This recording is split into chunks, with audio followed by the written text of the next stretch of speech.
नास्तं कदाचिदुपयाशिन राहुगम्य स्पष्टीकरोषि सहसा युगपज्जगन्ति नाम्भोधरो दर निरुद्ध। इसको पढ़ेंगे, दर निरुद्ध महाप्रभाव। आगे दो बिंदु है तो हम उसका ह का उच्चारण करेंगे।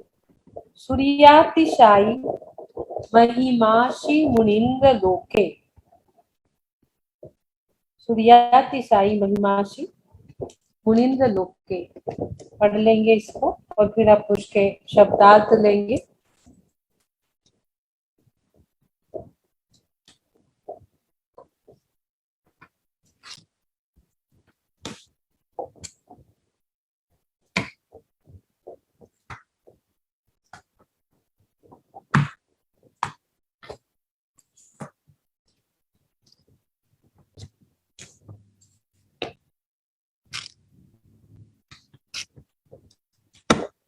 नस्तं कदाचिदुपयाशिन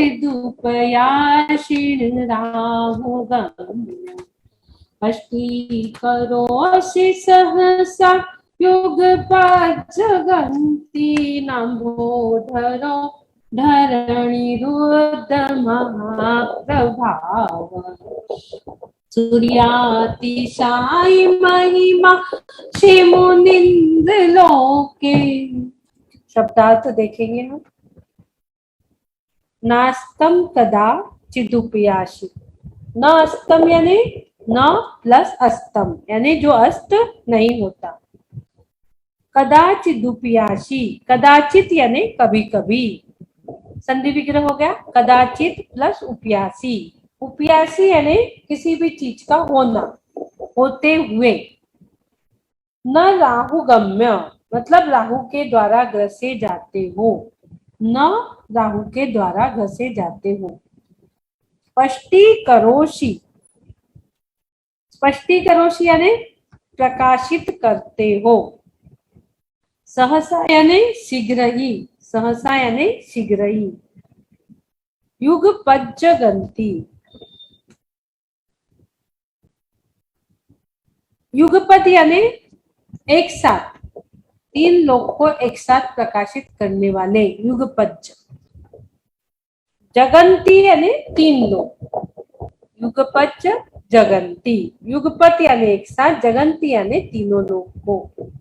नाम्भोधरो धर निरुद्ध, नाम्भोधर यानी न मेघों के द्वारा, न अंबोधर, इसका संधि विग्रह हो जाएगा ना से न प्लस अंबोधर।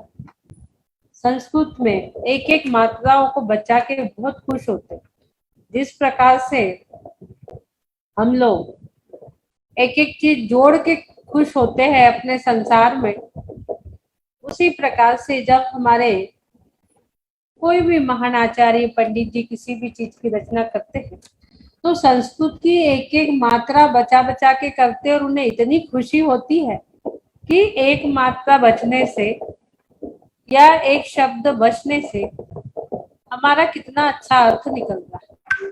न प्लस अंबोधर, नम्भोधर, न मेघों के द्वारा। निरुद्ध महाप्रभाव यानी महाप्रभाव निरुद्ध होता है, महाप्रभाव निरुद्ध होता है। सूर्यातिशायी, सूर्य से भी अधिक, सूर्यातिशायी यानी अतिशय, सूर्य से भी। एक मिनट,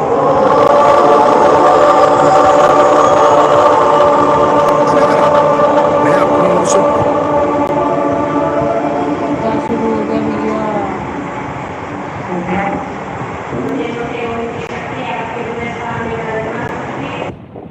हाँ, सूर्यातिशायी यानी सूर्य से भी अधिक, महिमाशी यानी महिमा वाले, मुनीन्द्र यानी हे नाथ, लोके यानी इस संसार को कहते हैं लोक। इस संसार को त्रिजगत, त्रिभुवन, त्रिलोक, लोके, संसार, ये दो चार शब्द जो है ना, ये सब पैरेलल शब्द है इसमें जो आता है। एनिमेशन देखते हैं और फिर हम एनिमेशन इसका है।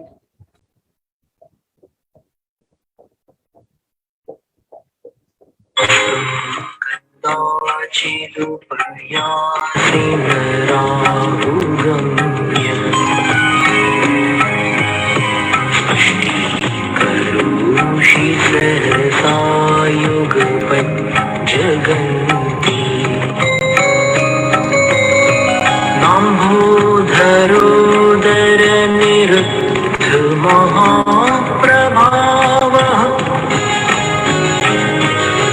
सूर्यातिशायि महिमासि मुनीन्द्रलोके। देखिए, आचार्य मानतुंग जी अलग अलग उपमाओं से तुलना तो करते हैं, प्रकृति की एक एक चीज उठाते जा रहे हैं, तुलना करके देखते जा रहे हैं, फिर बाद में उसको खारिज कर देते हैं। यहाँ भी सूर्य से तुलना कर रहे हैं मानतुंग जी, बड़ा ही सुंदर तरीके से बता रहे हैं। यहाँ पर एक तो बहुत सुंदर शब्द से उद्बोधन कर रहे हैं, हे केवल्य मार्तंड, आपकी उपमा सूर्य से भी नहीं की जा सकती। सूर्य को तो लेके आ गए उपमा के लिए, सामने रख लिया है, लेकिन कह रहे हैं कि सूर्य से भी आपकी उपमा नहीं की जा सकती। लेकिन क्यों नहीं की जा सकती? तो 3-4 कारण इसके यहाँ पर मानतुंग जी ने बताया है कि सूर्य जो है ये उदय होकर अस्त को प्राप्त हो जाता है। पहला क्या बता रहे हैं? सूर्य जो है उदय होता है सुबह, शाम को अस्त हो जाता है।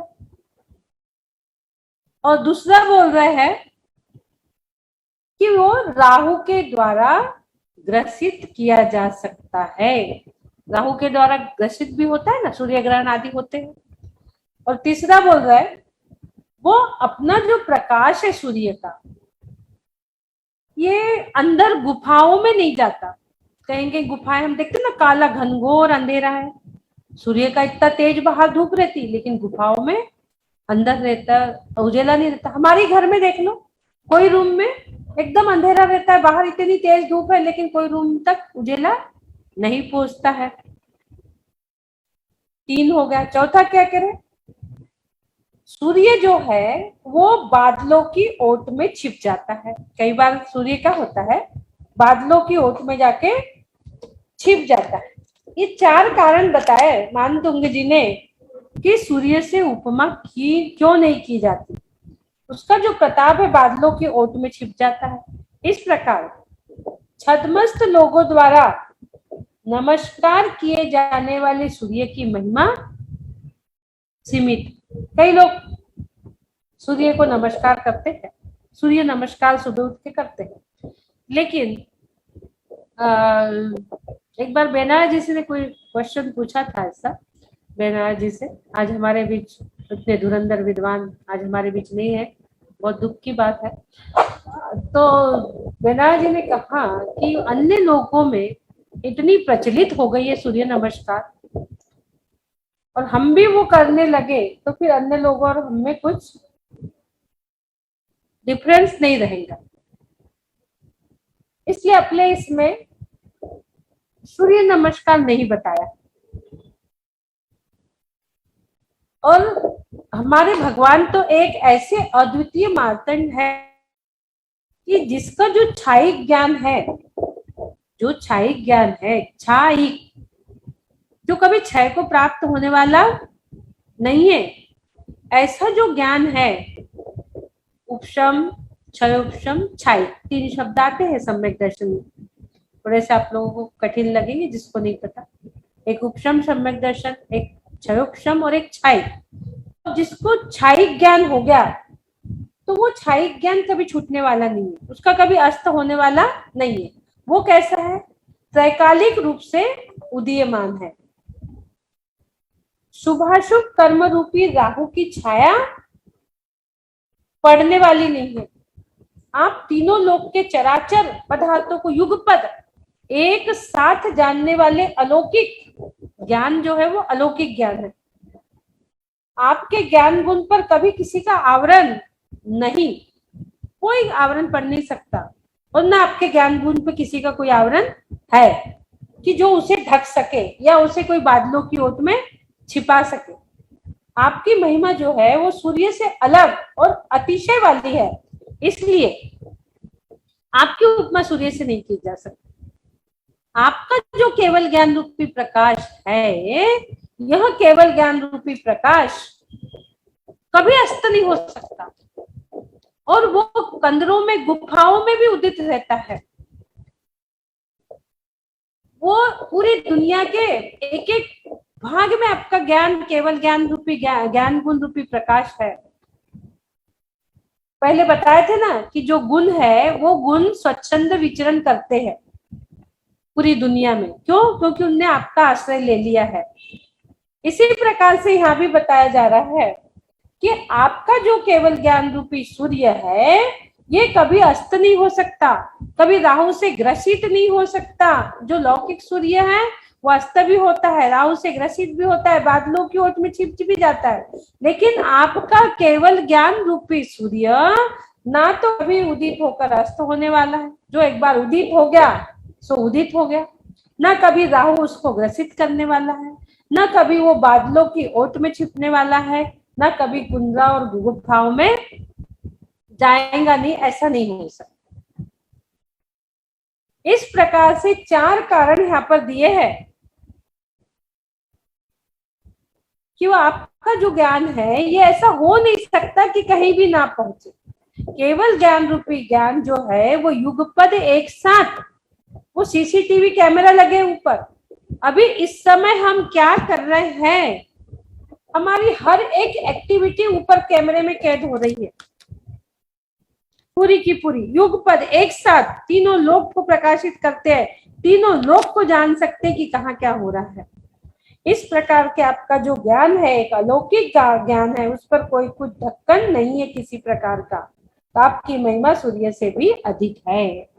उपशम, क्षयोपशम और क्षय, तीन प्रकार के सम्यक दर्शन के भेद। मान लो एक गिलास है, गिलास में पानी है, एक गिलास है उसमें पानी है। अब क्या हो गया, वो पानी जो है मटमैला पानी है, मिट्टी में मिला हुआ। अब वो पानी की मिट्टी थोड़ी देर में नीचे बैठ गई, नीचे बैठ गई, वो क्या हो गया, उपशम सम्यक दर्शन, यानी जो कर्म थे वो क्या हो गए, उपशम हो गया, यानी दब गए। कोई आया वो गिलास को धक्का दे दिया, गिलास को धक्का दे दिया, जब धक्का दिया तो पानी क्या हो गया, मिक्स हो गया, यानी फिर वो मटमैला हो गया। तो कुछ कर्मों का क्षय हो गया, कुछ का उपशम, यानी कुछ कर्म हमारे उदय में है, तो वो हो गया क्षयोपशम, हल गया वो क्षयोपशम सम्यक दर्शन। थोड़ी बात अलग है, हल्का सा आपके कान पे डाल दे रहे। और जो क्षयिक ज्ञान की बात इसमें आई है, अब वो जो पानी था वो फिर से धीरे धीरे धीरे धीरे पूरा मट्टी नीचे बैठ गया, ऊपर पानी आ गया, और वो जो ऊपर का निर्मल जल है वो निर्मल जल भिन्न कर दिया, निर्मल जल को एक गिलास में अलग रख दिया, आत्मा अलग शरीर अलग, भिन्न भिन्न हो गए। जब वो भिन्न भिन्न हो गए तो वो एकदम पेवर, तो वो क्षयिक सम्यक दर्शन है। अब वो गंदा होने वाला नहीं है, क्योंकि वो बिल्कुल गंदगी से अलग हो गया है, कर्म रूपी मैल से आत्मा अलग हो गई, अब वो मलिन होने वाली नहीं है। ये हो गया क्षयिक सम्यक दर्शन, यानी क्षयिक ज्ञान, जो कभी क्षय को नाश होने, क्षय को प्राप्त होने वाला नहीं है। इस प्रकार से यहाँ पर चार प्रकार की उपमाओं से तुलना की गई है सूर्य के।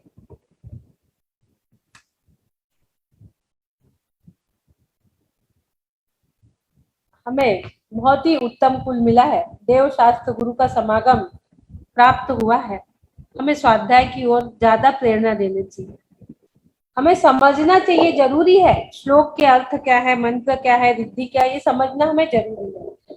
जैसे मान लो तेज प्यास लगी, कंठ हमारा प्यास से सूख रहा है, ओठ प्यास के कारण चिपक रहे हैं, बहुत प्यास लगी है, और पुण्य से किसी ने हमें एक गिलास पानी ला दिया, कितना अच्छा लगेगा।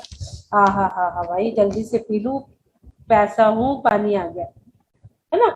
परंतु क्या हो गया, वो जो जल का गिलास था, जैसे ही आप मुख के पास लेके जा रहे थे, किसी का धक्का लग गया। क्या हुआ? गिलास में किसी का धक्का लग गया, पूरा पानी गिर गया, पूरा पानी पृथ्वी पर फैल गया। तो क्या हो गया? वो मनुष्य पैसा का पैसा रह गया। ठीक उसी प्रकार हमारे अहोभाग्य है, अत्यंत दुर्लभ मनुष्य पर्याय की प्राप्ति हमें प्राप्त हुई है, उत्तम कुल प्राप्त हुआ है, दुर्लभ देव शास्त्र गुरु का समागम हमें प्राप्त हुआ है, भाव से पार होने का नीर हमें प्राप्त हुआ है। रत्नत्रय की नौका में अब हमें बैठना ही पड़ेगा, अपने परिणामों में निर्मलता लानी ही होगी, तभी हो जाके यहाँ केवल ज्ञान रूपी प्रकाश की ज्योति हमें प्राप्त होंगी। जिनवानी श्रवण के भाव अतिशय पुण्यशाली के ही होते हैं, हर कोई जिनवानी नहीं सुन सकता। 500-500 हजार घर की समाज मंदिर के बाजू में है, चातुर्मास हो रहा है, महाराज जी पधारे हैं, लेकिन पेंडाल पूरा खाली, 25 लोग भी नहीं है। 5000 जैन समाज है आजू बाजू मंदिर के, 3-4 महाराज जी के पीछे 25-25 चौके पे, 25 नहीं 35-35 चौके लगा रहे, सबको आनंद चौके लगा रहे। लेकिन पेंडॉल में जब जिनवानी की बात हो रही तो वो 25-30 ही लोग हैं, हर किसी के जिनवानी सुनने के भाव हो नहीं सकते। वो अतिशय पुण्यशाली होगा जो जिनवानी सुनने के भाव बना रहा है, उस सभा मंडप में आकर विराजमान रहा है। जिनवानी सुनते सुनते भी यदि जिनवानी नहीं गूंज पाए, हम आचरण में नहीं उतार पाए, तो सम्यक दर्शन का नीर प्राप्त नहीं कर सकते। अब हमारा यहाँ प्रमोशन नहीं होने वाला, अब हमारा यहाँ सीधा डिमोशन हो जाएगा। अपना हेडक्वार्टर जहाँ से आए वहीं चले जाएंगे। कहाँ से आए हम लोग? सब निगोज से आए हैं और वहीं चले जाएंगे अपने हेडक्वार्टर में। डिमोशन ही होगा। मनुष्य पर्याय से डिमोशन होगा तो कहाँ जाएंगे? अशुभ पर्याय की ओर ही गमन होगा। प्रमोशन चाहिए रहता है, प्रमोशन के लिए कौन सा श्लोक पढ़े, ऐसे ही फोन आते हैं, कोई डिमोशन नहीं चाहता। जितना भी ज्ञानावर्णी कर्म का क्षयोपशम जितना भी है, उसका समीचीन रूप से सदुपयोग करके अपने लक्ष्य तक पहुंचने का रिजर्वेशन करा लेना चाहिए। सभी को अपने उसका रिजर्वेशन करा लीजिए, क्योंकि ले ले भक्तांबर का इंजेक्शन, नहीं होगा कर्मों का रिएक्शन।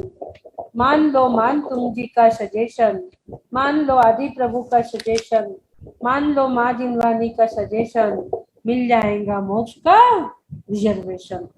तो हमें यहीं से यही प्लेटफॉर्म्स नंबर जो है अपना मनुष्य गति, यहीं से सारी टिकट सारे रिजर्वेशन तत्काल के ले लो, चाहे पहले से करा लो, सारे रिजर्वेशन यहीं से होंगे।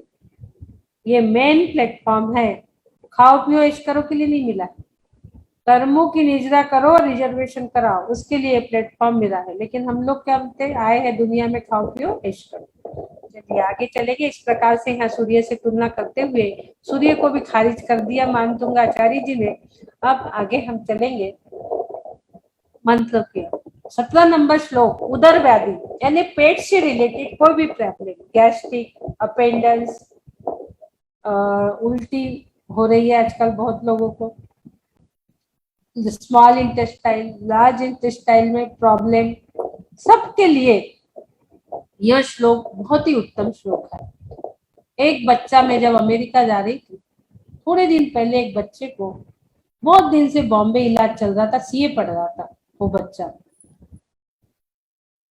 उसके पेट में आंतों में सूजन आती थी और टॉयलेट में 1 से 1.5 गिलास ब्लड रोज जाता था, खा नहीं पाता था, पूरा सूख रहा था, उसकी हालत बहुत खराब हो गई। डॉक्टर्स भी हैरान, 2 साल तक बॉम्बे डॉक्टर जा जाके ट्रीटमेंट कर रहा था, लेकिन ब्लडिंग उसका बंद नहीं हो रहा था।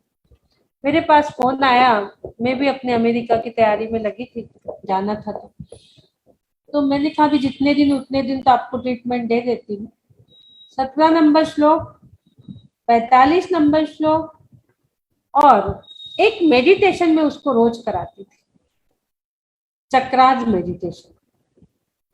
रोज वीडियो कॉलिंग पे उसको हीलिंग देना, मेडिटेशन कराना। 10-12 दिन तक मैंने ये किया। मैंने उससे पहले दिन कहा था कि बेटा थोड़ी सब्र रखना, आपको तीसरे दिन आराम हो जाएगा। लेकिन मैंने पहले ही दिन उसको हीलिंग दिया है, उसका फोन आ गया, आंटी आज बिल्कुल ब्लीडिंग नहीं हुई है और मैंने आज भोजन भी कर लिया। एक ही हीलिंग में, एक ही दिन में उसका फोन आ गया कि आज मुझे बहुत अच्छा लग रहा है। आप तो बोल रहे थे तीसरे दिन, लेकिन आंटी मुझे आज ही बहुत अच्छा लग रहा है। रात में उन्होंने फोन कर दिया। मैंने सुबह सुबह उसको 5-5:30 बजे, उसका सेशन मेरा 5:30 बजे शुरू होता था उस समय सुबह का, तो उसको उसके पहले ही उसको मैंने कहा था तुम हीलिंग ले लेना या तो फिर सेशन के बाद लेना। उस बोले मेरी जैसे नींद खुलेंगी मैं हीलिंग ले लूंगा। उसने सुबह 5 बजे मुझसे हीलिंग ले लिया। 5:30 बजे फिर मेरा सेशन शुरू होता है, आधा घंटे में मेडिटेशन करवा के हीलिंग दे दिया। उसको जैसे ही दिया तो कहता आज तो ब्लडिंग भी नहीं हुआ आंटी, और मैंने खाना भी खाने की कोशिश किया तो मुझसे खिला गया। फिर मैंने कहा अभी कंटिन्यू करते हैं अपन, जब तक मैं अमेरिका नहीं जा रही हूँ। 10-12 दिन तक मैंने उसको हीलिंग देती रही। डॉक्टर के यहाँ गया तो डॉक्टर बॉम्बे वाले हैरान परेशान कि ये इतने जल्दी ऐसा कैसा हो सकता है, तुम 10-15 दिन पहले ही मुझसे चेकअप करा के गए हो जब तुम्हारी ये प्रॉब्लम ऐसी थी, आज ये प्रॉब्लम ऐसी कैसे हो सकती है। डॉक्टर भी हैरान हो गया था उस बच्चे का सुन। फिर मैं अमेरिका चली गई। फिर जैन साहब ने उसको बताया कि तुम स्वयं अनुष्ठान कैसे कर सकते हो 21 दिन। उसको सिखाया, उसको कुछ नहीं आता था। एक ही श्लोक उसने सीखा, 17 नंबर। और जैन साहब ने बताया कि किस दिन तक आप स्वयं ऐसा करें। उसको एक एक शब्द पढ़ाया श्लोक का। बच्चे पढ़ने वाले उनको नहीं आता। 17 और 45 नंबर श्लोक उसको सिखा दिया। फिर वो स्वयं से करने लगा। बहुत दिन तक वो अपना करता रहा। थोड़े दिन बाद उसको लगा कि अब मेरा ठीक हो रहा है। फिर उसने स्कूल, अपने कॉलेज जाना शुरू करा और अपने सीए की पढ़ाई कंप्लीट कर ली। ये तो 2 साल उसके सीए के बर्बाद हो चुके थे, एग्जाम नहीं दे पा रहा था। तो ये सब 100% श्रद्धान का काम है कि आंटी मुझे आप पे विश्वास है, मुझे आप ही ठीक करूंगी। उसका विश्वास, उसका श्रद्धान जो था, बहुत डर था। यूट्यूब पे वीडियो भी डला है, आप लोग देख सकते हैं। चलिए आगे। ओम नमो नम्यू अट्ठे मट्ठे शुद्र विघट्टे शुद्र पीड़ा जठर पीड़ा भंजय भंजय सर्व रोग निवारणम कुरु कुरु स्वाहा। ओम नमो अजित शत्रु पराजय कुरु कुरु स्वाहा। कई लोगों के पास जो मंत्र होंगे ना, शुद्ध पीड़ाम जठर पीड़ाम, ऐसा होगा। ये प्रशमति माता जी के है ना, शुद्ध पीड़ा भंजय भंजय सर्व रोग निवारण, ऐसा है। इसलिए ज्यादा मत वो परेशान होना, जिसके पास जो है वो पढ़ लीजिएगा। यहाँ कह रहे हैं ओम नमो नम्यून। ओम में पंच परमेश्वरी, नमो यानी नमस्कार। नम्यून उन लोगों को नमस्कार जो अष्ट कर्म नष्ट कर अष्ट गुणों की प्राप्ति कर चुके हैं।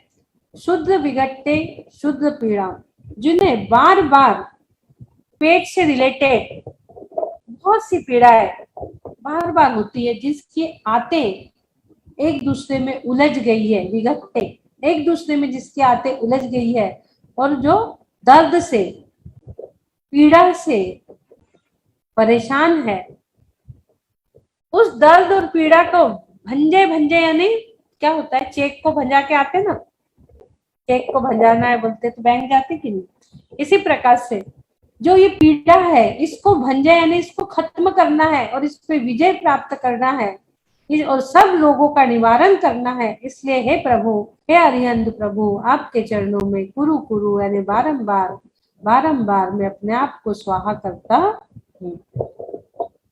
ओम नमो अजित शत्रु पराजय कुरु कुरु स्वाहा।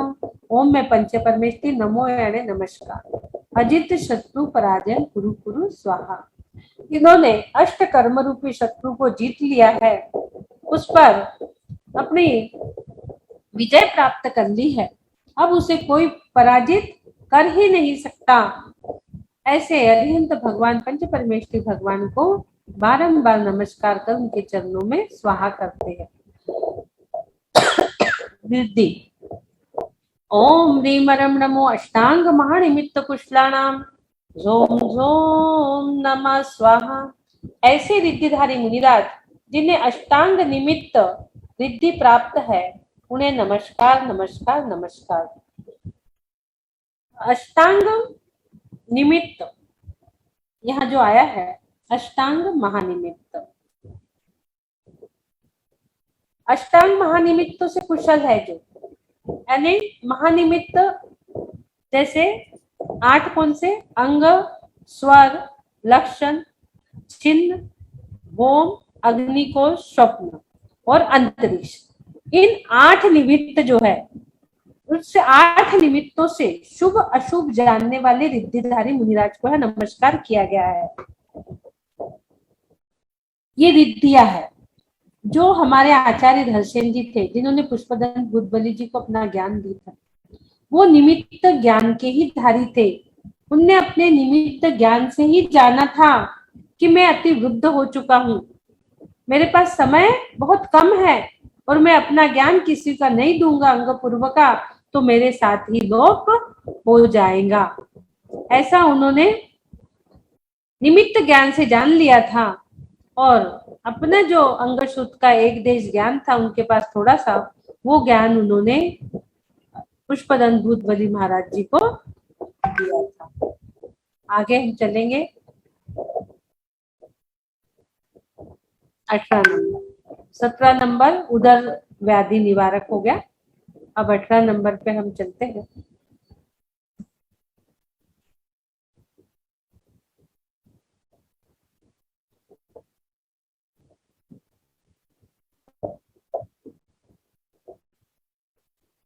नित्योदयम शत्रुशैन्य निवारक, नित्योदयम दलित मोह महांधकारम गम्यम न राहु वदनस्य न वारिदानम विभ्राजते तव मुखाब्ज मनल्प कांति विद्योतयत जगत पूर्व शशांक बिंबम। पढ़ लेंगे। नित्योदयम दलित मोह महांधकारम गम्यम न राहु वदनस्य न वारिदानम विभ्राजते तव मुखाब्ज मनल्प कांति विद्योतयत जगत पूर्व शशांक बिंबम। नित्योदयम, नित्य यानी हमेशा, प्लस उदयम यानी क्या हो गया, हमेशा उदय में रहने वाला। दलित मोह महांधकारम, मोह रूपी अंधकार को नष्ट करने वाला। मोह महांधकार, मोह रूपी अंधकार को नष्ट करने वाला। गम्यम न राहु वदनस्य, राहु वदनस्य, गम्यम न राहु वदनस्य यानी राहु के मुख के द्वारा ग्रस जाने के अयोग्य, राहु के द्वारा ग्रसित होने के अयोग्य। न वारिदानम यानी मेघों के द्वारा छिपाने के अयोग्य, मेघों के द्वारा भी नहीं छिपाया जा सकता, राहु के द्वारा भी ग्रसित नहीं किया जा सकता। 17 और 18 में थोड़ा सा फर्क है, एक जैसे ही है। उसके बाद विभ्राजते तव मुखाब्ज मनल्प कांति, विभ्राजते यानी शोभित होना, तव यानी आपका, मुखाब्ज यानी मुख कमल रूपी, मनल्प कांति यानी अधिक कांति वाला, मनल्प कांति यानी अधिक कांति वाला। और विद्योतयत जगत पूर्व, विद्युतयत यानी प्रकाशित करना, विद्युत होते हैं ना उससे कैसे प्रकाशमान होता है, ऐसा ये शब्द है। विद्युत यानी प्रकाशित करने वाला, जगत यानी संसार को, विद्यो जगत, पूर्व जगत पूर्व शशांक बिंबम, अपूर्व शशांक यानी चंद्रमा, जगत पूर्व का संधि विग्रह हो गया, अपूर्व शशांक यानी चंद्रमा, अपूर्व चंद्रमंडल, अपूर्व चंद्रमंडल, बिंबम शशांक चंद्रमंडल, अपूर्व चंद्रमंडल।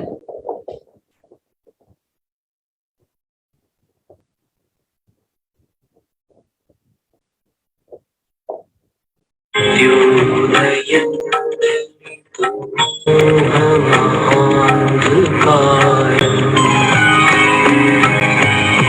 गम्यन्राहुवदनस्य वारिदानाम् विभ्राजते तव मुखाब्जमनल्पकान्ति विद्योतयज्जगदपूर्वशशाङ्कबिन्दम्। देखिए यहाँ कह रहे हे भगवान, आपका मुख कमल, पहले सूर्य से तुलना की गई थी। पहले किस चीज से तुलना की गई थी? सूर्य से। अब यहाँ जो तुलना की जा रही है चंद्रमा से। हे भगवान, आपका मुख कमल अपूर्व चंद्रमा है। क्यों?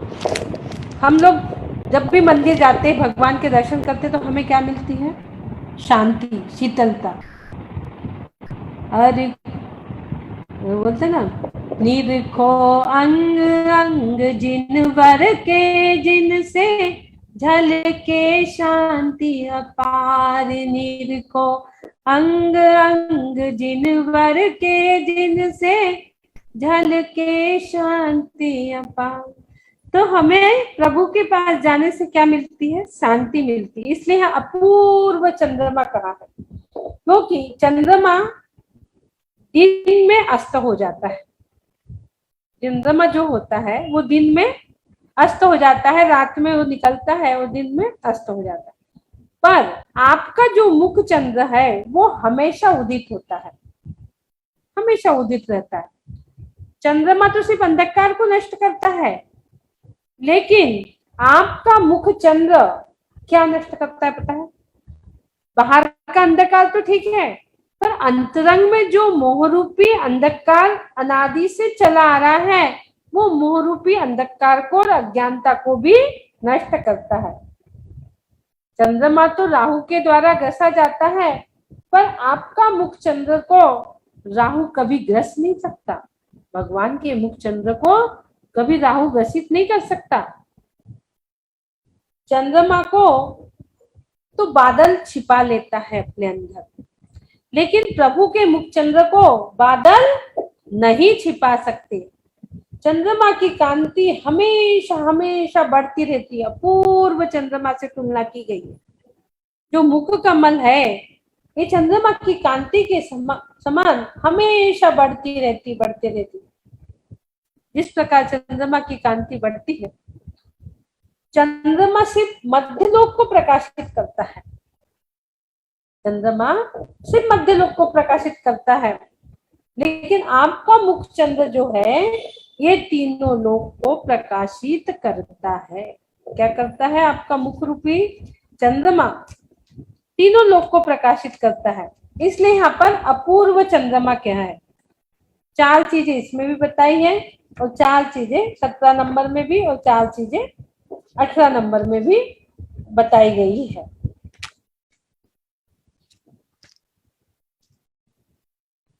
जहां पर जीव पुद्गल रहते हैं वो जगत हो गया, वो लोक हो गया। पुद्गल आदि 6 द्रव्य जहां रहते हैं उसे लोक कहते हैं। जहां तक 6 द्रव्य, उसके बाहर में जो होता है वो अलोक हो गया। वो क्या हो गया? अलोक हो गया। कोई लोकाकाश कहते हैं, कोई अलग आकाश कहते हैं। जो अनंत अनंत आकाश लोकाकाश के बाहर है वो अलोकाकाश हो गया। यहाँ पर दलित मोह महांधकार, यानी मोह रूपी महांधकार को नष्ट करने वाला आपका मुखमंडल है या नहीं? हम जैसे ही प्रभु के दर्शन करते हैं, हमारे कितने कितने कर्मों की निर्जरा हो जाती है। मुख कमल जो है, यहाँ मुख कमल की चर्चा है, लेकिन लगता है कि सीधा सीधा केवल ज्ञान न कहकर मुख कमल रूपी केवल ज्ञान कह दिया है। जगत को प्रकाशित कौन करेगा? केवल ज्ञान ही करेगा।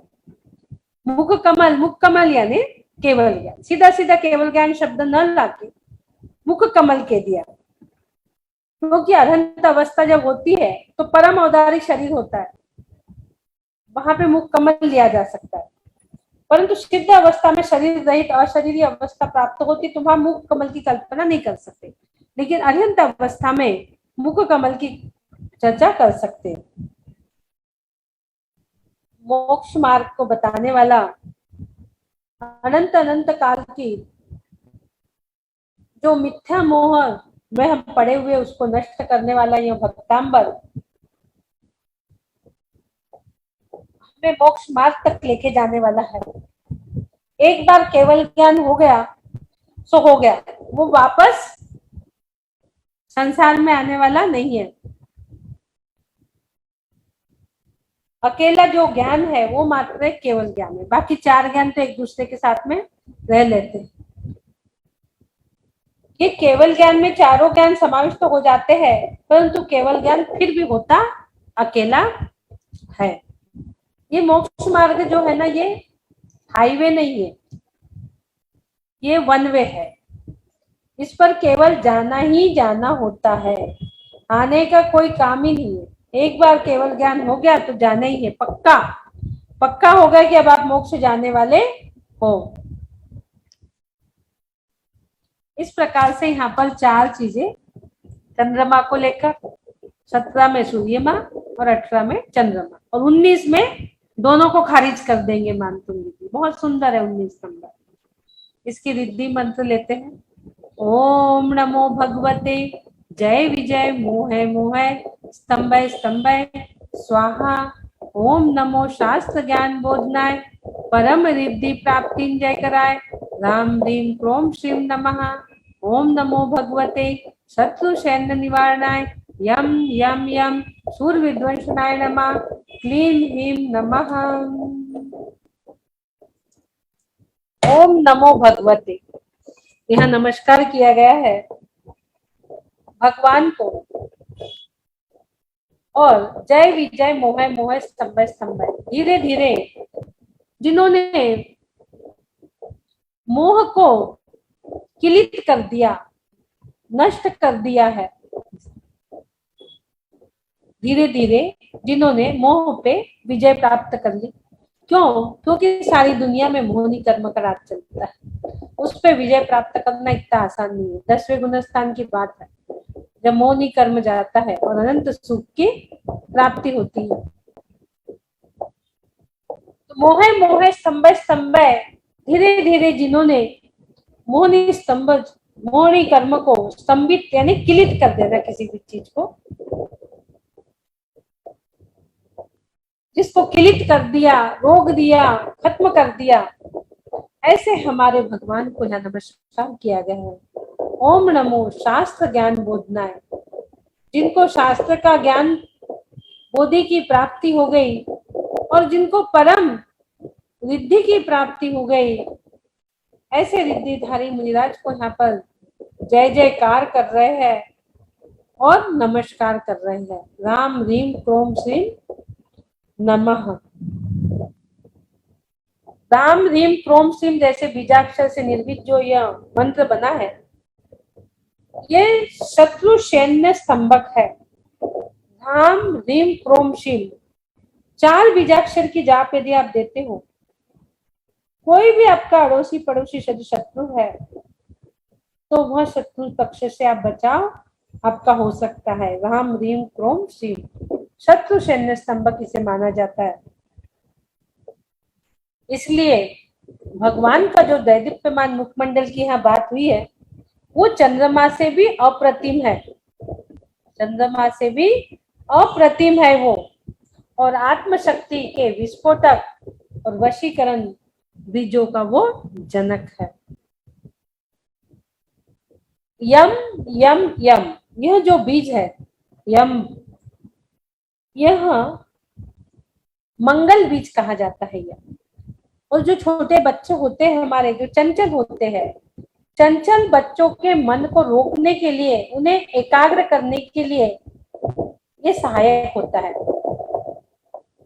ये जो बीज है ये सब रक्षा बीज है, ये पूरे रक्षा करने वाले शत्रु से।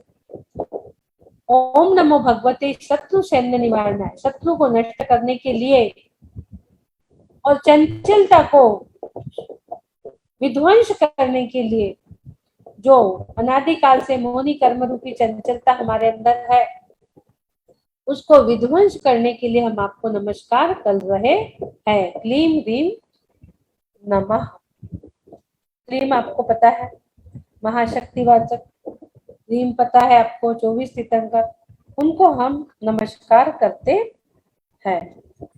रिद्धि ओम ह्रीम अरम नमो विवेन एट्ठी पत्ताणम झोम झोम नमः स्वाहा। विवेन एट्ठी पत्ताणम यानी क्या? विवेन यठी और पत्ताणम यानी विक्रिया रिद्धि के धारक। विवेन ने विक्रिया रिद्धि के धारक, जिन्हों को यहाँ नमस्कार कहा गया है। विक्रिया रिद्धि कितने प्रकार की? 11 प्रकार की। पर पूरी 64 रिद्धि है ना, जिनवानी में आई है। तो विक्रिया रिद्धि जो है वो 11 प्रकार की होती है। अनिमा, महिमा, लघिमा आदि जो है ना, निशित्व, अविशित्व, ये सब 11 प्रकार की विक्रिया रिद्धि। ऐसे विक्रिया रिद्धि प्राप्त जिनको यहाँ नमस्कार किया गया। विक्रिया ने जो अपने शरीर को बड़ा, छोटा, लंबा, चौड़ा बना ले, हवा में उड़ा ले, चाहे तो धरती पे चलने लगे, चाहे तो हवा में चलने लगे, आकाश में गमन करने लगे, उसको कहते हैं विक्रिया रिद्धिधारी। तो ऐसे विक्रिया रिद्धिधारी जिन्हों को यहाँ नमस्कार किया गया है।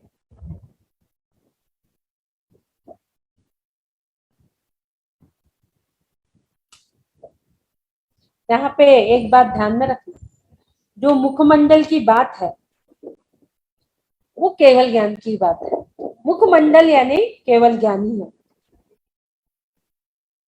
विजय प्राप्त कर ली जिसने मोहनी कर्म पर, जिन्होंने मोहनी कर्म को छिन्न भिन्न कर दिया, द्वादशांग वाणी की जिनने प्राप्त कर ली, केवल ज्ञान पर जिनने विजय प्राप्त कर ली, ऐसे जो परम रिद्धि है, ऐसे शूर यानी जिन्होंने कर्म रूपी शत्रु की सेना को विध्वंस कर दिया, जिन्होंने कर्मों को स्तंभ स्तंभ यानी रोक दिया, जिन्होंने शत्रु रूपी कर्म जो अष्ट कर्म है वो हमारे कर्म रूपी शत्रु है, उनको विध्वंस कर दिया, ऐसे रिद्धिधारी मुनिराज को यहाँ नमस्कार किया गया है।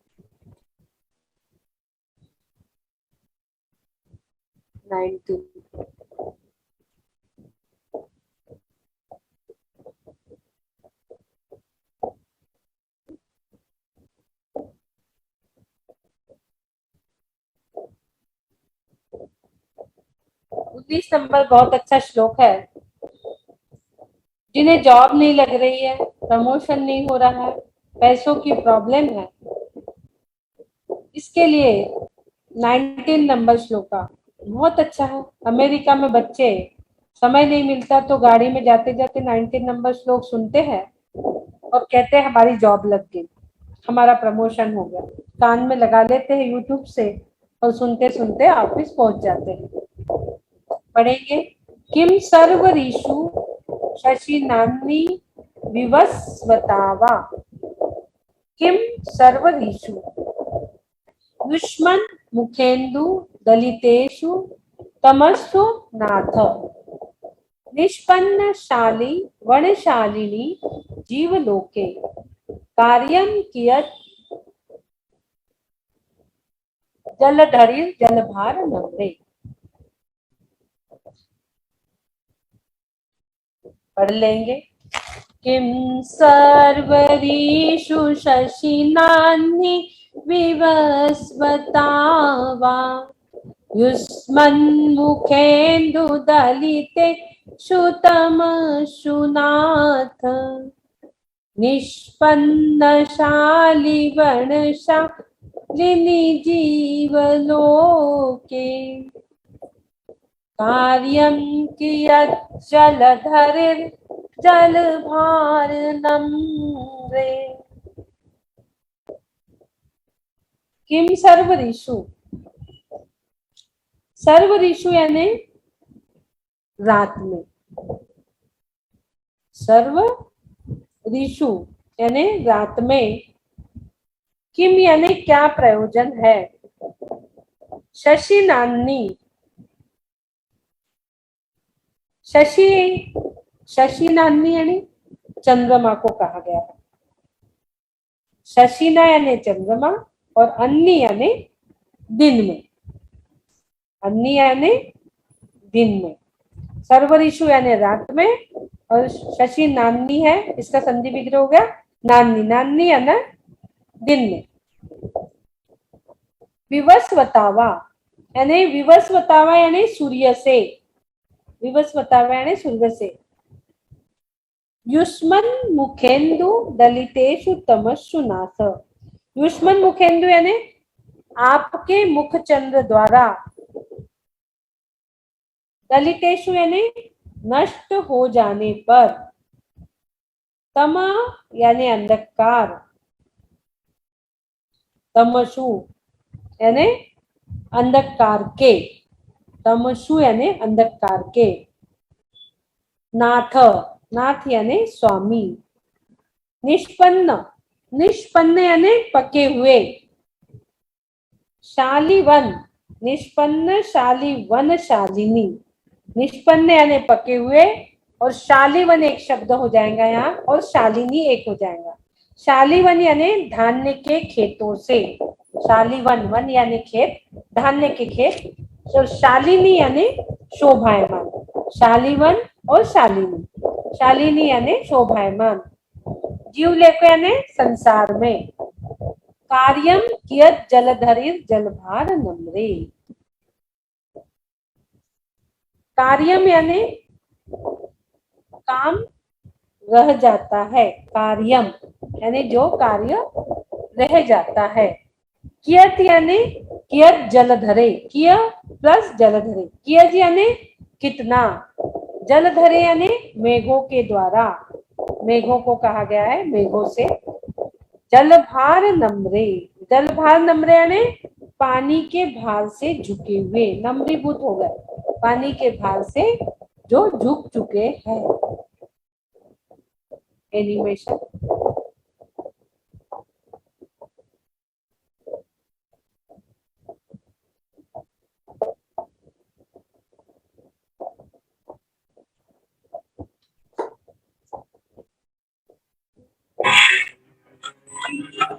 शशिना विवस्वतावा युष्मन्मुखेन्दुदलितेषु तमस्सु नाथ,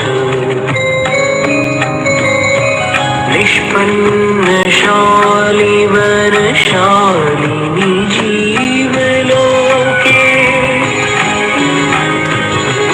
कार्यं कियत् जलधरि जलभार नम्रे। हमने 18 नंबर में देखे थे, मोह का क्षय करने से अपूर्व चंद्रबिंब हो गए। कुबेर ने अपना अपूर्व वैभव समोशरण के रूप में तीर्थेश के चरणों में उड़ल डाला। अरियंत बनते ही समोशरण की रचना माणिक मोती के कर डाला और उसके एक बार भी उस समोशरण के ऊपर नजर उठा के अरियंत प्रभु देखते भी नहीं है। दिव्य वैभव को आंख खोलकर देखते भी नहीं। हम तो कोई वस्तु बाजार से लाते हैं, क्या करते हैं, उसको बार बार उठा कर रखेंगे, ऐसा देखेंगे वैसा देखेंगे, फिर इधर से देखेंगे फिर उधर से देखेंगे। भगवान ने एक बार भी उसने अच्छी समोशन की रचना को आंख खोलकर नहीं देखा। घोर तपस्चरण किया। मोह रूपी अंधकार के बाद नष्ट हो जाने से जो अरिहंत अवस्था प्राप्त होती है, उसकी जो विभूति रहती है, बाह्य विभूति, वो समोशरण रहती है, और अंतरंग विभूति जो रहती है अनंत भगवान की, वो अनंत दर्शन, अनंत ज्ञान, अनंत सुख, अनंत वीर्य, अंतरंग विभूति होती है। कुबेर ने अपना पूरा खजाना वहां खाली कर दिया, कोई कमी नहीं रहने दी। इस प्रकार के समोशन को वो आंख खोल के भी नहीं देखते। और अब 19 नंबर में बहुत ही सुंदर तरीके से बताया है कि हे वीतराग विज्ञान पयोधर, कह रहे हैं हे वीतराग विज्ञान पयोधर, आपके मुखरूपी चंद्रमा की उपस्थित होते ही, जो आपका मुखरूपी चंद्रमा 18 नंबर में जो बताया ना, मुखमंडल आपका कैसा है, चंद्र अपूर्व चंद्रमा के समान, तो जो मुखरूपी चंद्रमा के उपस्थित होते ही चमकने वाला सूर्य, रात्रि में उजाला करने वाला चंद्रमा, दिन में चमकने वाला सूर्य और रात्रि में उजाला देने वाला चंद्रमा, इन दोनों को क्या कह दिया? सोचिए। मुख रूपी चंद्रमा आपका केवल ज्ञान रूपी मुखमंडल जो है, उस वो जब उपस्थित हो गया तो सूर्य और चंद्रमा दोनों की कोई जरूरत नहीं है, दोनों फीके पड़ गए। कहते हैं ना, सूरज चंदा फीके पड़ गए। सूरज चंदा को भी यहाँ फीका कर दिया। चमकने वाले सूर्य और उजाला देने वाला चंद्रमा, दोनों को कह दिया तुम्हारी कोई आवश्यकता नहीं है। क्यों क्यों आवश्यकता नहीं है सुंदर चंद्रमा की? क्योंकि ये दोनों केवल बाहर का अंधेरा दूर करते हैं। बिल्कुल सही बात है। हमारे अंदर में जो अंधेरा है, अनादि काल से मोह मिथ्यात्व वाला, वो ये दूर नहीं करते। बाहर का अंधेरा ये दूर कर पाते हैं, जबकि आदिनाथ भगवान के सौम्य मुख मंडल रूपी मुद्रा जो है, वो अंतरंग और बहिरंग दोनों प्रकार के अंधकार को नष्ट कर देती है।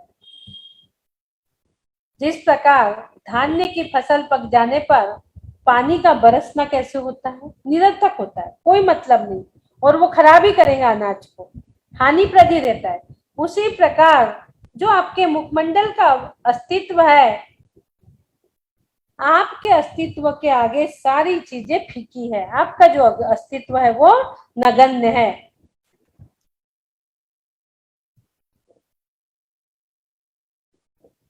19वें काम्य में मानतुंग स्वामी अपने लक्ष्य प्राप्ति की प्रार्थना अपने आराध्य के चरणों में निवेदित कर रहे हैं। इस स्तोत्र को पढ़कर ऐसा लगता है जितनी विशुद्धि आचार्य महाराज की कारागार में बढ़ी होंगी ना, उतनी विशुद्धि उसके पहले शायद ही कभी बढ़ी होंगी।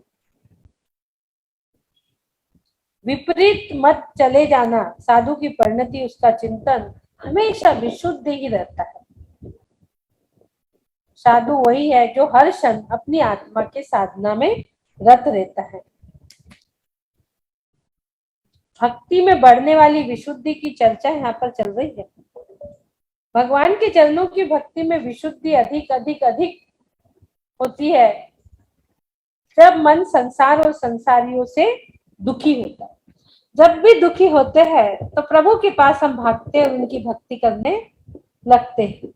मानो जैसे दुख का पिटारा खत्म करने के लिए एक भक्ति ही एक माध्यम है।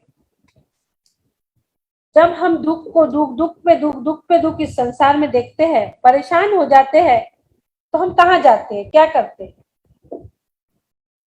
हम भगवान के पास जाके एक ही बात करते हैं, भगवान मुझे कुछ नहीं चाहिए, कुछ भी नहीं चाहिए, बस मुझे अपने में डालो, मुझे अपनी शरण में ले लो, जिससे मेरे सारे दुख आए जो संसार के समाप्त हो जाए। हम इसी प्रकार की गुहार प्रभु के चरणों में जाके लगाते हैं। जब दुख आता है तभी हम भक्ति के लिए भाग पड़ते हैं। तो जो मुखरूपी चंद्रमा उपस्थित होता है, जैसे ही केवल ज्ञान की प्राप्ति होती है तो दिन में प्रकाश देने वाला सूर्य और रात्रि में उजाला देने वाला चंद्रमा, इन दोनों की कोई आवश्यकता नहीं है, मानतुंग जी कह रहे हैं, क्योंकि ये दोनों तो केवल बाहर का अंधेरा दूर कर पाते हैं, जबकि आपकी सौम्य मुख मुद्रा अंतरंग बहिरंग दोनों प्रकार के अंधकार को दूर कर देती है। इस प्रकार से हम 19 नंबर में बताया मंत्र। ओम ह्राम ह्रीम रूम र यक्ष ह्रीम वषट नमः स्वाहा।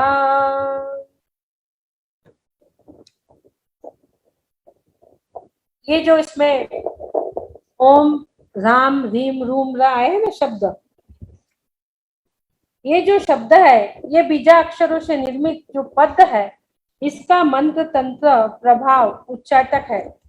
इस पद में भूत पिशाच आदि की बाधा भी दूर होती है। जो यंत्र मंत्र तंत्र के प्रभाव के उच्चाटक रहते हैं वो भी इससे दूर होती है। ओम जो है सुखवाचक है, राम जो है आकाश बीज है, रीम जो है ये कल्याणवाचक है, रूम जो है ये दंड बीज है, और र जो है ये इसमें ज्ञान बीज है। आगे चलेंगे। यक्ष ह्रीम वषट नमः स्वाहा। यक्ष जो है ये शांति के पोषक, कल्याणवाचक, भूत पिशाच की बाधा दूर करने वाले, और श्रीम जो है 24 तीर्थंकर, वसट यानी उनको दूर करने के लिए हमने क्या कर लिया, 24 तीर्थंकरों का आह्वान कर लिया, इसलिए कहते हैं वसट। वसट यानी जब हम पूजा करते हैं तो भव भव वसत सन्निधि करना, भवों को नाश करने के लिए, हे प्रभु मैं आपको अपने हृदय स्थान में विराजमान कर रहा हूँ, उनका आह्वान करते हैं और हम इसलिए उनको नमस्कार कर अपने आप को उनके चरणों में स्वाहा कर रहे हैं, समर्पित कर रहे हैं। रीति ओम ह्रीम रम नमो विद्याहराणम जोम जोम नमः स्वाहा। ओम ह्रीम रम नमो विद्याहराणम जोम जोम नमः स्वाहा। अमन थोड़ी देर से लगा रही हूँ।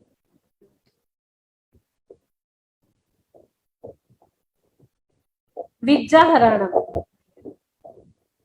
रिद्धि में ऐसे ऐसे शब्द है उसके हम दूर दूर तक सोचेंगे तो भी अर्थ नहीं निकाल पाएंगे।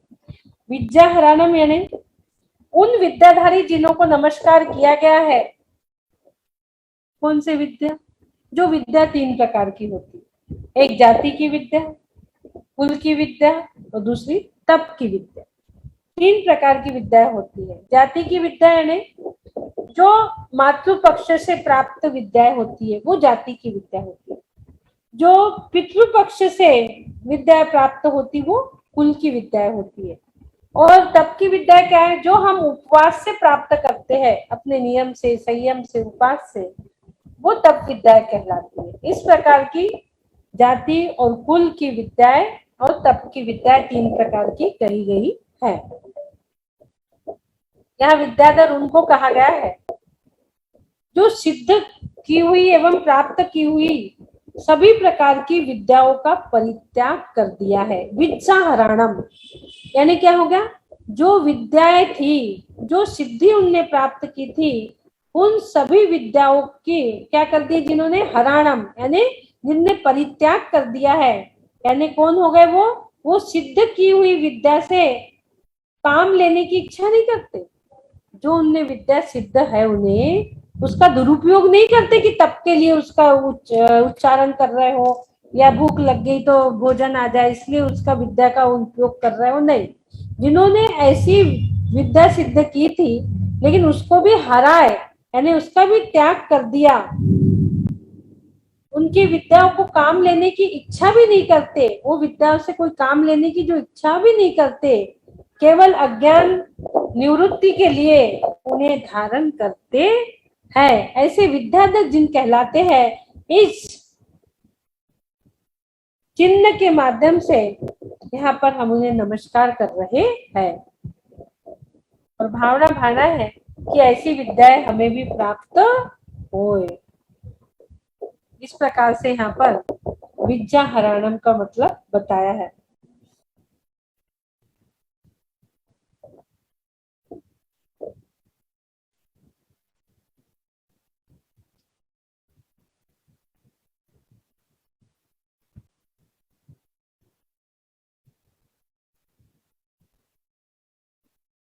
क्या टाइम हो गया? 4:08 टाइम हो गया।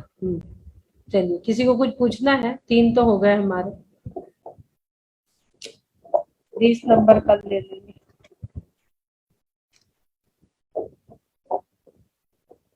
हैंडरेज सरिता जी, आपको पूछना है कुछ? वीडियो ओपन कर। वीडियो ओपन है मेरा। दीदी जय जिनेंद्र। जय जिनेंद्र। दीदी मुझे ये पूछना है कि एक दिन में 24 घंटे में से ऐसा कौन सा समय है जिस समय हमें भक्तामर का पाठ नहीं करना चाहिए? ये भक्तांबर जो है ये भगवान की भक्ति है। भक्ति के लिए ना कोई समय, ना कोई दिन, ना कोई रात। रात में हमें नींद नहीं आती। किसी को यदि नींद नहीं आ रही है तो क्या करेगा? प्रभु भक्ति तो करेगा ना। टीवी मोबाइल खोल के तो नहीं बैठेगा। सर दर्द का काम। जैसे हम जैसे समझदार लोग भजन पढ़ेंगे, नमोकार मंत्र की जाप देंगे, उससे भी काम नहीं बनेगा तो भक्तांबर पे आ जाते हैं, सीधा भक्तांबर ही निकलता है मुख से। जी तो भक्तांबर जो है ये भगवान की भक्ति है, इसलिए कोई समय का इसमें बंधन नहीं है। 24 घंटे आप इसको कर सकते हो। भगवान की जी भक्ति करने के लिए कोई दिन, ना कोई समय, ना कोई रात, कुछ देखा नहीं जाता। सिर्फ थोड़ी शुद्धि का ध्यान रखिए कि हम कितने शुद्ध है, एकदम जी अशुद्धि दीदी। में मत पड़िए। ठीक है। जी दीदी। जी दीदी, धन्यवाद। सीमा डागा हैंड रेज है। जय जिनेन्द्र दीदी। जय जिनेन्द्र। दीदी श्लोक नंबर 18 किसके लिए है? शत्रु विजय प्राप्ति। अच्छा दीदी। अच्छा दीदी, जब हम अगर दिन में 3 बार भक्तांबर का पाठ अगर करते हैं तो सुबह तो हम स्नान करके कर सकते हैं, लेकिन जितनी बार करते हैं उसी समय ये करना पड़ेगा? नहीं नहीं नहीं, उतनी बार आपको स्नान करने की जरूरत नहीं है। लेकिन हाँ यदि आपका संकल्प है कि हमें 3 बार पढ़ना है तो थोड़ा शुद्धि का ध्यान अवश्य रखिए। आपके मन में है कि मुझे मंत्र पढ़ना है इतने, तो थोड़ा लेटरिन वगैरह, टॉयलेट वगैरह जा रहे हैं तो कपड़े चेंज करके चले जाए, चेंज करते हैं, उसका चेंज करते ध्यान रखो। कभी बाय चांस ही ऐसा होता है, सुबह एक बार तो सभी लोग जाते हैं, कभी हैं। बाय हाँ चांस ऐसा होता है कि थोड़ा किसी का पेट बिगड़ गया, कुछ हो गया तो एक आध बार जाते हैं। तो अब हाँ उतने समय के लिए थोड़ी सावधानी रख लो कि भाई हमें दोपहर में भक्तांबर पढ़ना है, हम कपड़े चेंज करके चले जाए। आजकल सब टॉयलेट बाथरूम वगैरह आपके सब अटैच रहते हैं, कोई दिक्कत नहीं है। हाँ सीट अलग अलग है तो नहीं हो सकता या कुछ, कोई दिक्कत नहीं है। इसलिए थोड़ा शुद्धि का ध्यान रखिए, क्योंकि शुद्धि में वृद्धि है। फिर आप जी लोग जी। बोलोगे अरे दीदी आपने बताया था, हमको तो कुछ नहीं हुआ 21 दिन में। अब तो हम्म। नहीं हुआ भाई, तुमने हाँ शुद्धि से नहीं किया होगा, है ना। दीदी, शुद्धि जैसे में टाइम का वृद्धि है। जैसे हाँ टाइम का रहता ना एक ही समय करना, तो दोपहर में भी ऐसा ही होता है कि उसी समय करना, शाम में भी उसी समय करना? हाँ, वैसे ही रहेगा। उसी ऐसे ही समय है। करोगे तो बहुत अच्छा रहता है। अच्छा रहेगा।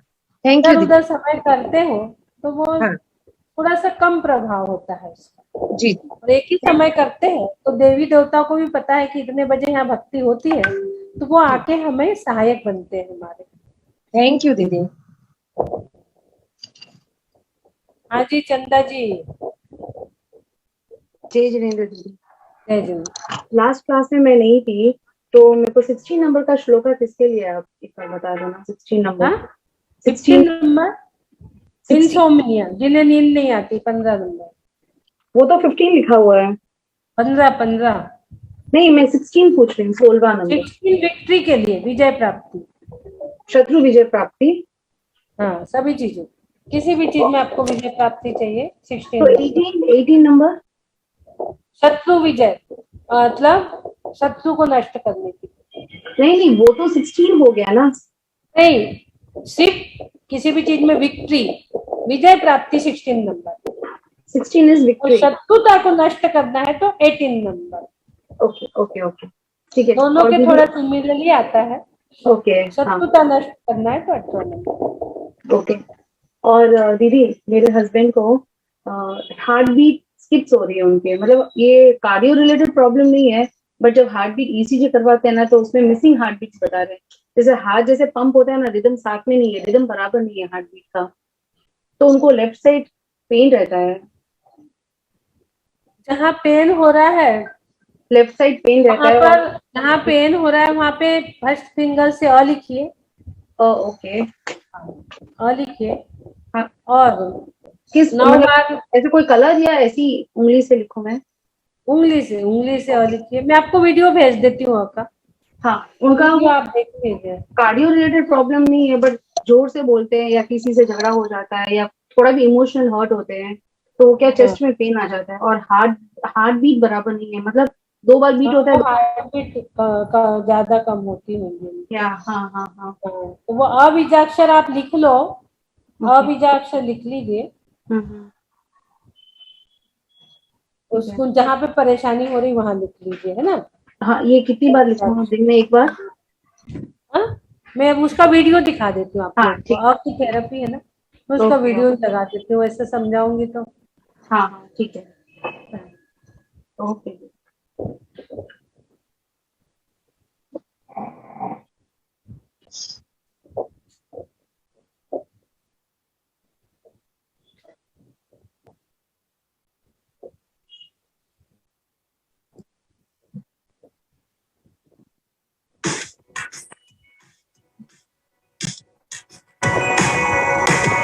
अच्छा शेयर नहीं किया है ना, दिख नहीं रहा होगा। एक मिनट शेयर कर। बोलिए देवाधिदेव आदिनाथ भगवान की जय। सभी को जय जिनेंद्र। आज हम आपके समक्ष मिरेकल ऑफ बीजाक्षर का चमत्कार कैसे होता है लेकर आए हैं आपके समक्ष। बहुत ही पावरफुल बीजाक्षर। आपको किसी भी प्रकार की परेशानी दुख तकलीफ है तो मात्र बीजाक्षर को ये उंगली से लिखना है। जैसे ऑक्सीजन लेवल कम होना है, हृदय पर लिख लीजिए। बुखार आ रहा है, पेट पर लिख लीजिए। सर दर्द है, ललाट पर लिख लीजिए। गले में प्रॉब्लम है, खांसी है, जुकाम है, सर्दी है, गले पर लिख लीजिए। और लिखने के बाद सिर्फ 9 बार आदिनाथ भगवान की जाप देना है। ओम ह्रीम श्रीम क्लीम एम बड़े बाबा रम रमा। ओम ह्रीम श्रीम क्लीम एम बड़े बाबा रम रमा। ओम ह्रीम श्रीम क्लीम एम बड़े बाबा रम नमा। ओम ह्रीम श्रीम क्लीम एम बड़े बाबा रम नमा। ओम ह्रीम श्रीम क्लीम एम बड़े बाबा रम नमा। ओम ह्रीम श्रीम क्लीम एम बड़े बाबा रम नमा। ओम ह्रीम श्रीम क्लीम एम बड़े बाबा रम नमा। ओम ह्रीम श्रीम क्लीम एम बड़े बाबा रम नमा। ओम ह्रीम श्रीम क्लीम एम बड़े बाबा रम नमा। और अब आपको का जय घोष करना है। का जय घोष करते हुए आपके अंदर चिंतन चलते रहेगा, मैं निरोगी हूँ, मैं स्वस्थ हूँ, मेरा ऑक्सीजन लेवल बढ़ रहा है, मेरा बुखार ठीक हो रहा है, मेरी गले की खराश ठीक हो रही है। पॉजिटिव थॉट्स के साथ आप 108 बार बीजाक्षर का जय घोष श्वासों के साथ करेंगे। सम्यक दर्शनाय नमः, सम्यक ज्ञानाय नमः, सम्यक चारित्राय नमो नमः। ब्लू कलर आपके श्वासों के माध्यम से अंदर जा रहा है, आपका ऑक्सीजन लेवल बढ़ा रहा है। पूरे परमाणु श्वासों के ब्लू कलर के हो चुके और ब्लू कलर आपकी रंगीन हो चुकी श्वासें ब्लू कलर आपके अंदर श्वासों के साथ।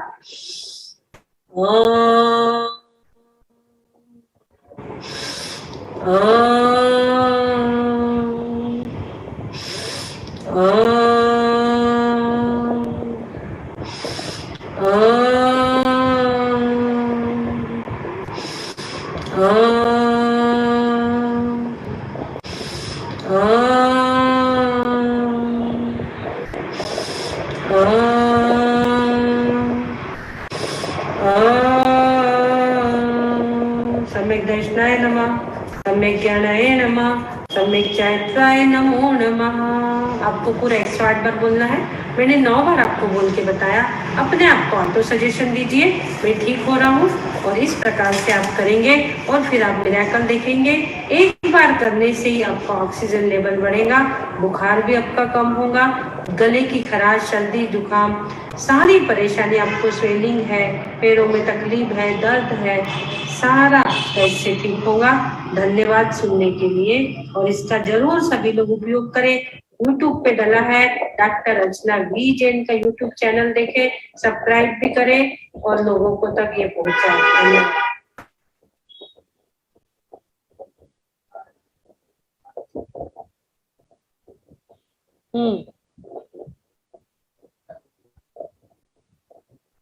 अनम्यूट अनम्यूट अनम्यूट करिए। एक मिनट, अनम्यूट नहीं है।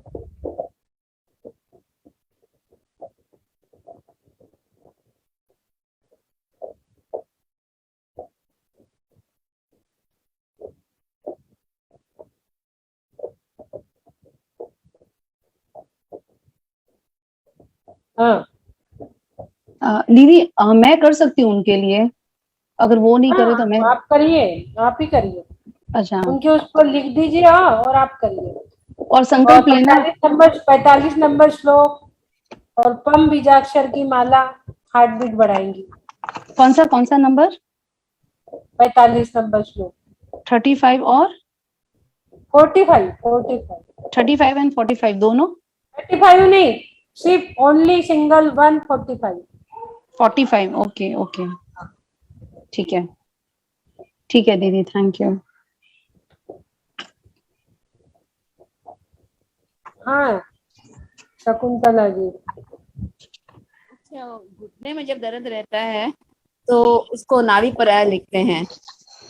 तो जो श्वास वो लेते हैं, नाभि से लेते हैं, तो वापस जैसे घुटने का तो हाथ लगाते नहीं है ना, इस हाँ? नाभि से वो का जब करते हैं घुटना के लिए तो कैसे करेंगे? घुटना के लिए हाँ। नाभि पे लिखना है, घुटने पे नहीं लिखना। घुटने का दर्द जिसको भी है 17 नंबर, 45 नंबर, 14 नंबर 3 श्लोक, और अपने नाभि पर अ लिखे और करे, एक बार में घुटने का दर्द जाता है। एक नारियल का पीस आपको खाना है 6 महीने तक, सूखे नारियल का मीठा नारियल जो रहता है उसका एक पीस 6 महीने तक खाइए, तो भी आपके घुटने के दर्द चले जाएंगे। हल्का हल्का घुटनों पे टेप थेरेपी आप कर सकते हो। अपने पांचों भी उंगलियां जो है हमारी, हाँ। इसके पांचों तत्व है 5 एलिमेंट्स, ये 5 एलिमेंट्स है हमारे, इसको बैलेंस रखना जरूरी है। ये बिगड़ जाते हैं तो हमारे अंदर रोग आने शुरू हो जाते हैं। ये 5 एलिमेंट्स को इकट्ठा करिए और घुटने में इस प्रकार से थोड़ा सा उसको टेप कर, टेपिंग थेरेपी इस प्रकार से टेप करिए उसको, ठीक है ना। एक बात, दूसरी सिंगल फर्स्ट फिंगर लीजिए, 9 टाइम उसको प्रेस करिए जिस पॉइंट पे दर्द है, 9 टाइम्स क्लॉकवाइज घुमाइए।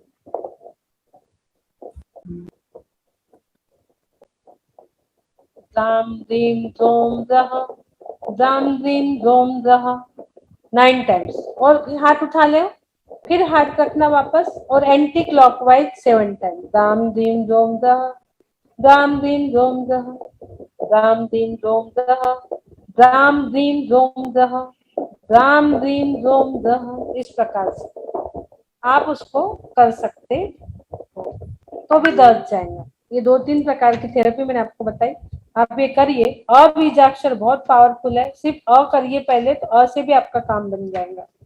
घुटने का दर्द मात्र अ से भी चला जाएगा। थैंक यू दीदी।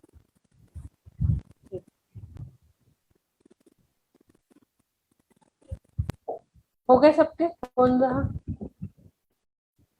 नीतू जी।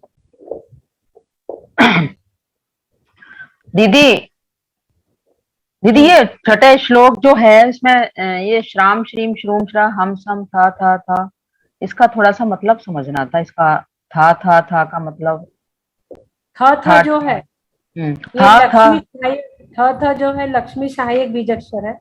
और अच्छा। ठ जो है, जो ठ है वो कठिन कार्यों की सिद्धि के लिए, यानी इसमें सरस्वती यानी भगवती, विद्या का जो हमारी विद्या की जो देवी है वो सरस्वती, भगवती यानी माँ जिनवाणी, और विद्या प्रसादन यानी जो मंत्रों का प्रचार प्रसार करके हमारा विद्या का हमारे अंदर आईक्यू मेमोरी इनेचमेंट होता है, विद्या का जो बढ़ाव होता है, उसके लिए विद्या प्रसादन। ओम राम श्याम श्रीम श्रूम श्रह। ओम जो है ये पंच परमेष्टि का द्योतक है, सभी लोग जानते हैं। रीम जो है ये 24 तीर्थंकरों का द्योतक है, रीम जो। श्याम जो है ये रक्षा बीज है। श्रीम जो है ये कल्याण बीज है। श्रूम जो है ये बुद्धि प्राप्ति वाला ज्ञानवर्धक बीज है। श्रूम जो है बुद्धि की प्राप्ति यानी बुद्धि का विकास करने वाला, और श्रम जो है ये ज्ञानवर्धक है। हम सम जो है विषापहार बीज है, आपके अंदर जो कुज्ञानता का विष है उसको हरने वाला है। थ जो है ये लक्ष्मी बीज का सहयोगी है, और थ जो है ये चंद्र बीज है। इस चंद्र बीज जो है ठ ये कठिन से कठिन कार्यों की सिद्धि करता है। आपके माइंड में कितनी भी कठिन चीजें चल रही है जिसका हल नहीं है, तो यह पढ़ने से आपको उसका हल मिल जाएगा। कोई डिप्रेशन में है तो भी ये श्लोक काम करेगा। किसी को पैरालिसिस जैसे कठिन कार्य हो गए हैं तो भी उसकी भी सिद्धि इसी श्लोक से होगी। इस प्रकार से ये जो है बुद्धि विकास, आईक्यू मेमोरी स्किल के लिए ये इनहैंसमेंट का काम कर रहा है, आपकी आईक्यू मेमोरी बढ़ाने का काम ये श्लोक करता है, और ये मंत्र के माध्यम से आईक्यू मेमोरी हमारी स्ट्रांग होती है। और दीदी ये कोठ बुद्धिड़म, कोठ बुद्धिड़म यानी जिस प्रकार से हमारी पूरी द्वादशांग जिनवानी रिद्धिधारी मुनिराज के दिमाग में, माइंड में सुव्यवस्थित रखी रहती है। जब उनको लगता है तब उस बादशांग जिनवानी माँ का जहां उनको लगता है फिर वो उसका व्यवस्थित रूप से उपयोग करते हैं। जैसे एक वेयर हाउस है, माँ, जैसे हम मॉल में जाते हैं या कोई वेयर हाउस है, वहां अनाज रखा है, व्यवस्थित रखा रहता है सबका। मॉल में भी पूरा सामान व्यवस्थित रखा रहता है। जब हम पूछते हैं कि भैया शक्कर नहीं दिख रही कहाँ है, तो वो इंगित करता है कि जाओ वहां शक्कर है, वहां नमक है, वहां पल्ली दाना है। उसको वहां से उठना भी नहीं पड़ता, इतना व्यवस्थित रूप से वो रखा रहता है मॉल में सामान। या वेयर हाउस में अनाज अलग अलग किसानों का रहता है पर रखा रहता है इतने व्यवस्थित। जब किसान अपना माल लेने आता है तो वेयर हाउस वाला कहता है कि वो रखा है आपका सामान, लेके जाओ। उसके उठ के जाना नहीं है, बोरा खोल के देखना नहीं है कि भाई ये तुम्हारा ही है क्या।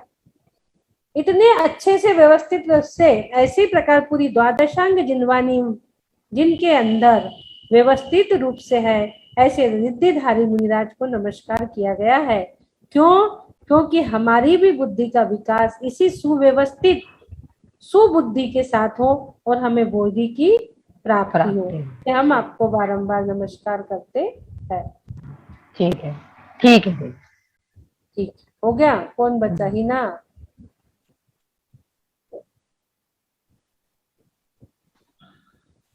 हेलो हाँ, दीदी, मेरे को ये कार्य क्रियाजल का क्या वो मतलब है? क्या क्या मतलब है दीदी? कौन से श्लोक की कार्य बात कर रहा है? दीदी 19वें श्लोक में जो लास्ट में है, कार्य क्रियाजल धरे कार्य क्रियाजल नहीं, हाँ? 19वें श्लोक में जो लास्ट में है, निषेध पत्र वन कार्यम कार्यम कियत जलधरिर जलधार नम्रे। हाँ, ये कार्य किया जल धरे कार्य नहीं है, कार्यम। कार्यम किया जल जल धरे, इसका क्या मतलब है दीदी? मेरे को पूछना था। देखो, जल धरे यानी मेघों से, कार्यम यानी काम रह जाता है, कार्यम। कियत यानी कितना। इसमें आचार्य मानतुंग जी ने प्रभु के मुख चंद्र मंडल की बात कर रहे हैं। प्रभु का मुख चंद्र मंडल यानी केवल ज्ञान रूपी प्रकाश। जब प्रभु का मुखचंडल रूपी प्रकाश, मुखमंडल रूपी प्रकाश उदित हो जाता है तो सूर्य और चंद्रमा को क्या जरूरत है? सूर्य और चंद्रमा, जो कि सूर्य सुबह उगता है, शाम को अस्त होता है। चंद्रमा रात में निकलता है, उजेला देता है, सुबह अस्त हो जाता है। तो जब उनकी सौम्य मुखमंडल रूपी मुद्रा अंतरंग बहिरंग दोनों को प्रकाश करती है, अंधकार को दूर कर देती है, तो सूर्य और चंद्रमा का अस्तित्व आपके अस्तित्व के आगे नगण्य है, यानी कोई काम का नहीं है, उसकी कोई गिनती नहीं है। जैसे धान की फसल पक जाती है, कार्यम कियत जलधरे जलभार नम्रे। जब धान की फसल पक गई और उसके बाद जब पानी गिरता है तो वो पानी हानिकारक, नुकसानकारक ही होता है। तो झुके हुए पानी के भार के और जल की क्या प्रयोजन है? कोई प्रयोजन नहीं है। इसी प्रकार से प्रभु के मुखमंडल उदित होने से, केवल ज्ञान प्राप्त होने के बाद सूर्य चंद्रमा का कोई प्रयोजन नहीं है, यानी नगण्य है सूर्य चंद्रमा। धान की फसल के लिए वो कार्यम किया जलधरे जलभार नम्रे का प्रयोजन एक उदाहरण देने के लिए किया गया है। निष्पन्न शाली वन शालिनी जीव लोक। एक दीदी, मोह स्तंभ 18वें श्लोक में है ये मोह महांधकार, इसका क्या मतलब है दीदी? मोह यानी मोहनी कर्म। मोह जो है ना, हाँ जी दीदी। मोह को मोहनी कर्म के लिए लिया गया है यहाँ पर। और मोह महाअंधकार यानी मोह रूपी जो अज्ञान रूपी जो महाअंधकार है, पाप रूपी जो महाअंधकार है, उसके लिए यहाँ पर दलित मोह महाअंधकार यानी मोह रूपी अंधकार को नष्ट करने वाला महाअंधकार। अब महाअंधकार कौन सा? तो मोह रूपी। क्योंकि पूरे संसार में मोहनी कर्म का राज चलता है। हम तुम सब मोह में फंस के ही धर्म नहीं कर पाते। टिफिन बनाना है, खाना बनाना है, ये करना वो करना, सब क्या है? मोह है। तो ये मोह रूपी अंधेरा है ये, जिसको हम उजेला समझ के अपने जीवन को क्षण क्षण बर्बाद कर रहे हैं। मोह रूपी अंधकार को नष्ट करने वाला उसको कहते हैं मोह महाअंधकार। महाअंधकार कह दिए मोह को। ठीक है दीदी। दीदी और एक ये मंत्र में हैगा ओम नमो भगवते जय विजय मोहे मोहे स्तंभे स्तंभे मोहे मोहे स्तंभे स्तंभे का क्या मतलब है दीदी? मोह मोह यानी यही मोहनी कर्म। स्तंभ स्तंभ यानी मोहनी कर्म को किलित कर देना, रोक देना, ब्रेक लगा देना। ठीक है दीदी। जय जय दीदी। ठीक, चलिए बोलिए आदिनाथ भगवान की भगवान जय। की हो गया जय सब, दीदी। है ना? ओके दीदी।